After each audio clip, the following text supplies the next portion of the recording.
आज हम बात करेंगे हमारे जो नाइन्थ लेसन था उसका पार्ट बी है। इसमें हमारे दो जो लूप हैं डू वाइल या डू अनटिल और डू वाइल जो है वो उसको हम कवर करेंगे। आइए स्टार्ट करते हैं। ये दो लूप हम पहले से कवर कर चुके हैं, for next and for each. अब डू वाइल और डू अनटिल की बात करेंगे। तो आइए स्टार्ट करते हैं। डू लूप स्टेटमेंट, यहाँ पे आपको डू और उसके बाद नीचे लूप नज़र आ रहा है लिखा हुआ, तो उसके अंदर स्टेटमेंट्स हैं।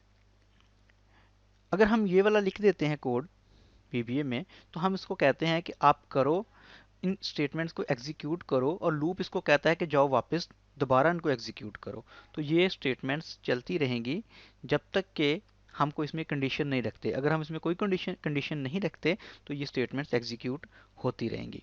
उसके बाद जो हमारा दूसरा है उसमें हम कंडीशन को मेंशन कर देते हैं, डू, और उसमें कहते हैं अनटिल अ कंडीशन। जब तक कि हमारी एक कंडीशन जो है वो मीट नहीं होती, उस पूरी नहीं होती, तब तक करते रहो। क्या करते रहो, इसमें जो स्टेटमेंट्स हैं वो एग्जीक्यूट होती रहेंगी, और जो लूप आगे स्टेटमेंट लिखी हुई है ये इसको वापस भेज देगी और उसको कहेगी इसको दोबारा से रन करें। तो इस तरह से हमारी स्टेटमेंट्स बार बार बार बार एग्जीक्यूट होती रहेंगी जब तक कि एक कंडीशन जो है वो पूरी नहीं हो जाती। आए इन दोनों की एक जो है ना वो एग्जाम्पल हम पहले करते हैं, उसके बाद आगे बढ़ेंगे।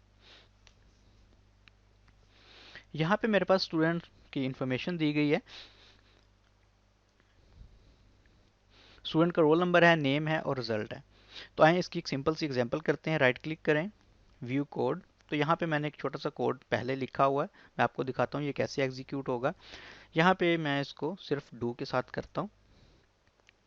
यहाँ पे range A2 dot select, A2 select हो जाएगा। फिर यहाँ पे डू शुरू होता है और यहाँ पे इसका हमने लूप लिखा हुआ है, यानी कि ये तब तक एग्जीक्यूट होता रहेगा, और ये इस कंडीशन में फॉर एवर ही एग्जीक्यूट होता रहेगा जब तक कि हमारे सेल्स खत्म नहीं हो जाते। अब इसको हम ज़रा चलाते हैं और देखते हैं। मैं F8 से इसको डिबग मोड में एग्जीक्यूट करता हूँ, ये देखें। तो सबसे पहले A2 सेलेक्ट हो गया। अब क्या होगा, फिर मैं F8 करता हूँ।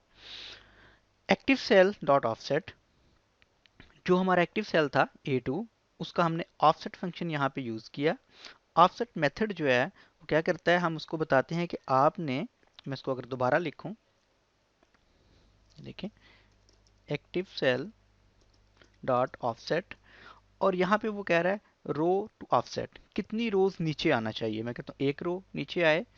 और कितने कॉलम, कॉलम कोई नहीं, आगे हमने नहीं बढ़ना, बी कॉलम में नहीं जाना, तो यहाँ पे मैं 0 लिख देता हूँ। डॉट सेलेक्ट, उसको सेलेक्ट कर ले। तो हर दफ़ा जब हम F8 दबाते हैं, ये देखें, तो आप यहाँ पे देख सकते हैं साइड पे वो उसको एग्जीक्यूट करता जा रहा है और ये चलता जाएगा, ये देखें। तो ये कहीं पे भी रुक नहीं रहा, लेकिन हमने इसको कहीं पे रोकना है। तो यहाँ पे आप कंडीशन लगा सकते हैं कि जब ये सेल हमें खाली मिल जाए तो वहाँ पे वो रुक जाए। आइए ज़रा इसको स्टार्ट करते हैं। डू अनटिल, यहाँ पे हम अनटिल कीवर्ड लिखेंगे और यहाँ पे कंडीशन लगा देंगे, active cell dot value equal to double ampersand. यहाँ पे हमने इसको कहा कि जब एक्टिव सेल जो है ना वो उसको खाली मिल जाए तब इसको छोड़ देना, वरना क्या करना, वरना इसको आप चलाते रहें। तब तक ये चलता रहेगा जब तक कि उसको खाली सेल नहीं मिल जाता, until a blank cell found, जब तक कि खाली सेल उसे नहीं मिलता। आंसर इसको रन करते हैं, फेड करता हूँ। A2 सेलेक्ट हो गया, ये देखें चलता जा रहा है लूप। तो हम इसके आखिरी वाले हिस्से में आते हैं, यहाँ पे ये देखें। अब यहाँ पे अभी भी उसको ब्लैंक सेल नहीं मिला, तो वो क्या करेगा, अगला सेल मुंतखब करेगा। अब इसको ब्लैंक सेल मिल गया, अब ये लूप देखें नहीं चल रहा, लेकिन अब फिर दोबारा वापस आ गए हैं। तो इस तरह से जब तक उसको खाली सेल नहीं मिलता तब तक वो उसको चलाता रहेगा। यहाँ पे फिर दोबारा इसको मैंने एग्जीक्यूट किया, आप देखते हैं, ये देखें अभी तक उसको खाली सेल नहीं मिला, तो उसने अगले सेल को सिलेक्ट कर लिया, ये देखें। अब उसको जो है ना वो खाली सेल मिल गया है, देखें। तो अब ये लूप से एंड हो गया हमारा। तो इस तरह से हम एक कंडीशन जो है वो यहाँ पे लगा सकते हैं। ये इसकी एक एग्जांपल थी। अब इसी कंडीशन को आप यहाँ पे भी लगा सकते हैं। इसी कंडीशन को मैं कट करता हूँ, कंट्रोल X किया और यहाँ पे मैंने पेस्ट कर दिया। सेम वही कंडीशन या कोई भी कंडीशन हम यहाँ पे भी लगा सकते हैं। अब इसमें और उसमें थोड़ा सा फर्क है, इसको भी आपने समझना है। आइए जरा इसको मैं दोबारा एग्जीक्यूट करता हूँ, F8 किया, ये देखें A2 सेलेक्ट हो गया, डू करो। अब डू पहले यहाँ पे कंडीशन चेक हो रही थी, फिर ये स्टेटमेंट चल रही थी, लेकिन अब पहले स्टेटमेंट एग्जीक्यूट हो रही है, कंडीशन बाद में हो रही है। ठीक है, कंडीशन को बाद में चेक किया जा रहा है, स्टेटमेंट पहले एग्जीक्यूट हो रही है। अब मैं इसको फिर F8 करता हूँ, आप देखेंगे अगला सेल पहले सिलेक्ट हुआ है और ये स्टेटमेंट जो है ये बाद में चेक हुई है। अगर आप चाहते हैं कि आपका लूप कम से कम एक मरतबा चले, तो आप उसकी जो कंडीशन है उसको अनटिल इसके लूप के साथ लगा दें, तो इसमें जितनी भी स्टेटमेंट सब लिखेंगे वो एक दफ़ा ज़रूर एग्जीक्यूट होंगी, उसके बाद कंडीशन को चेक किया जाएगा। अगर कंडीशन हमारी जो है वो पूरी नहीं होती तो फिर दोबारा इसको जो है ना वो चलाया जाएगा, और जब हमारी वो कंडीशन पूरी हो जाएगी तब इस लूप को एग्जिट कर दिया जाएगा। अब इसको फिर मैं फेट करता हूँ, ये देखें चेक हो रही हैं कंडीशंस। अब यहाँ पे आए, उसने अगले सेल को एक्टिवेट सेलेक्ट कर दिया हुआ है, और यहाँ पे फिर हमारे पास अब इस कंडीशन को चेक किया जा रहा है। जब कंडीशन चेक हो गई तो आप देखें यहाँ से लूप से आप बाहर आ गए। तो फर्ज करें, इसको मैं ज़रा ऑफ कर देता हूँ, जहाँ पे हम इसकी एक एग्जांपल देख लेते हैं। फर्ज करें इसी कोड को हम जो है ना वो रन करते हैं दूसरी शीट में, अपनी ब्लैंक शीट के अंदर। ठीक है, पहले मैं इसको एग्जीक्यूट करता हूँ, यहाँ पे देखें F8 दबाता हूँ, A2 सेलेक्ट हो गया। ये चूंकि हमारी शीट 1 से रिलेटेड था, इसको जो है ना वो मैं कंट्रोल C करता हूँ, शीट 2 में आ जाता हूँ, यहाँ पे पेस्ट कर देता हूँ। अब मैं इसको चलाता हूँ, ये देखें A2 सेलेक्ट हो गया, आप यहाँ से देख सकते हैं। अब क्या होगा, अब ये डू ये करेगा अगले सेल को सिलेक्ट, और फिर कंडीशन जो है ना वो टेस्ट होगी। अब इसी को अगर मैं इसको चेंज कर दूं थोड़ा सा, इसको ज़रा समझिएगा, इसी को मैं कंट्रोल X कर रहा हूँ, कट कर रहा हूँ और यहाँ पे पेस्ट कर रहा हूँ। अब मैं दोबारा फिर चलाता हूँ इसको, ये देखें A2 सेलेक्ट हुआ। अब पहले कंडीशन चेक हो रही है और आप देखें कि उस जो एक्टिव सेल है उसकी वैल्यू बिल्कुल ब्लैंक है, तो ये लूप एग्जीक्यूट नहीं होना चाहिए। ये देखें एग्जिट हो गया। ठीक है, तो ये इसमें फ़र्क है। इसको हम आगे चल के जब हम इसके प्रैक्टिकल करेंगे तो फिर जो है ना वो हम इसको मज़ीद देखेंगे कि और इससे क्या क्या काम लिए जा सकते हैं। अब हम दोबारा ज़रा मैं अपनी सी शीट पे वापस आता हूँ, स्टूडेंट वाली पे, और यहाँ पे हम अब क्योंकि यूज़ कर रहे थे कंडीशन डू अनटिल के साथ, अब हम बात करेंगे डू वाइल के साथ। तो इसमें जो हमारे पास दूसरी चीज़ है, ज़रा इसको देखते हैं।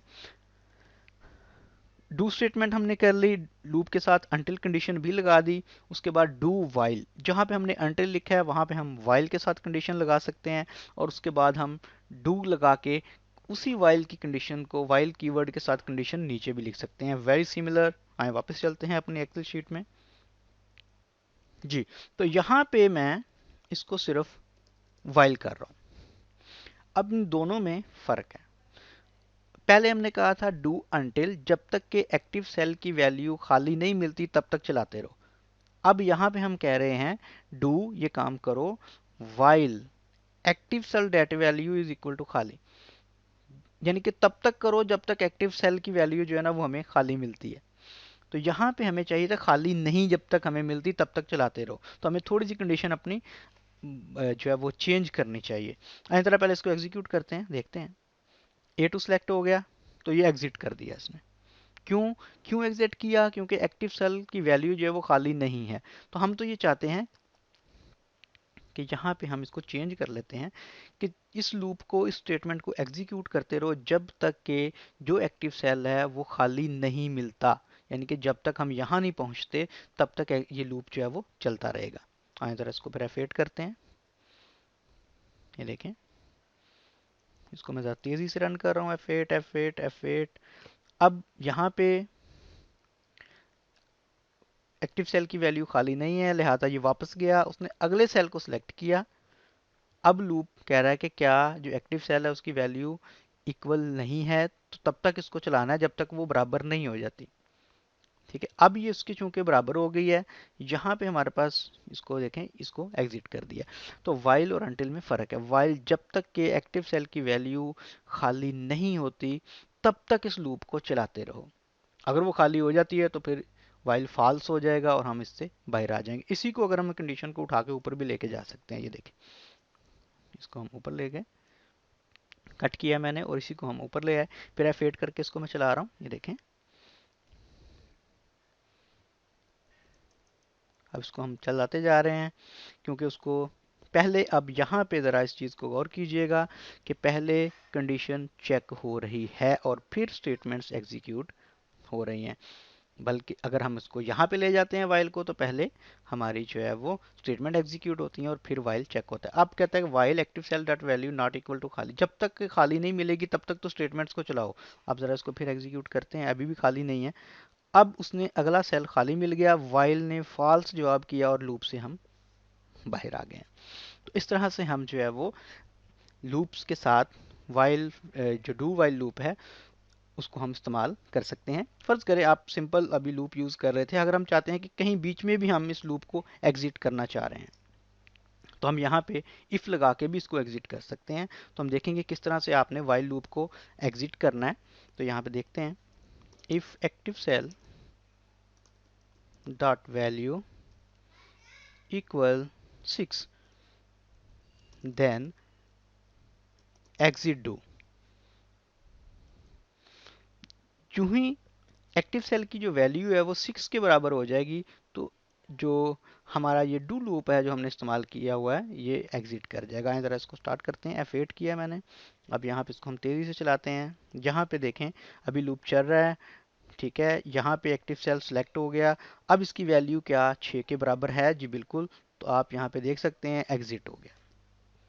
तो इस तरह से हम डू जो फैमिली है, डू वाइल डू अनटिल को इस्तेमाल कर सकते हैं मुख्तलिफ कंडीशंस के साथ।